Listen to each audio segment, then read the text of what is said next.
ya wanyama ya Nakuru iliendelea hapo jana katika mahakama ya Nakuru, miezi mitatu baada ya mahakama hiyo kuamua kwa maafisa 6 wanaohusishwa na kutoweka kwake wana kesi ya kujibu.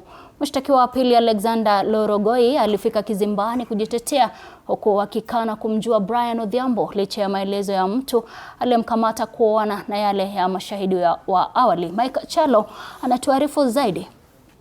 Republic versus Francis Wachira Gichoki,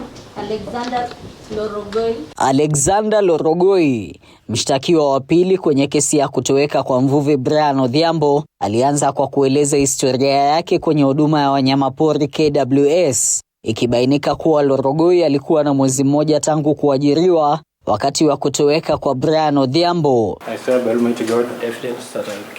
Baada ya kuajiriwa Disemba 3 mwaka 2024 akiwa Kurutu, akaanza huduma yake KWS tarehe 19 mwezi huo wa Disemba, kabla ya operesheni yake ya kwanza Januari tarehe 18 mwaka 2025 na inayohusishwa na kutoweka kwa Brian Odhiambo. Uliajiriwa Kenya Wildlife Service lini?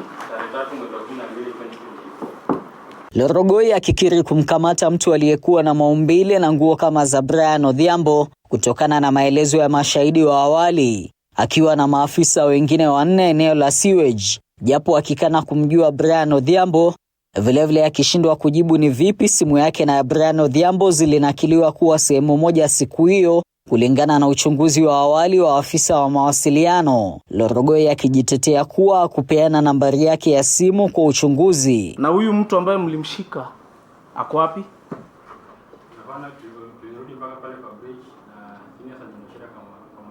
Sijakuuliza hiyo, nimekuuliza ako wapi.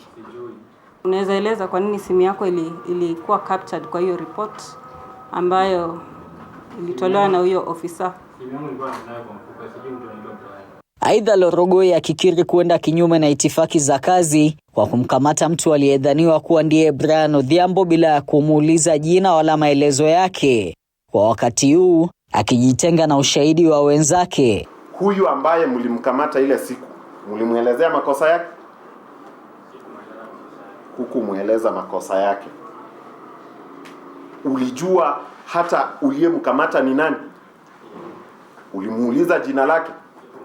Kufuatia kikao cha leo, kesi inatarajiwa kuendelea tena tarehe 22 mwezi huu wa Juni, shahidi wa 3 katika kesi akitarajiwa kupanda kizimbani kujitetea. Mike Chalo, TV47. Shukrani sana Mike kwa taarifa hiyo.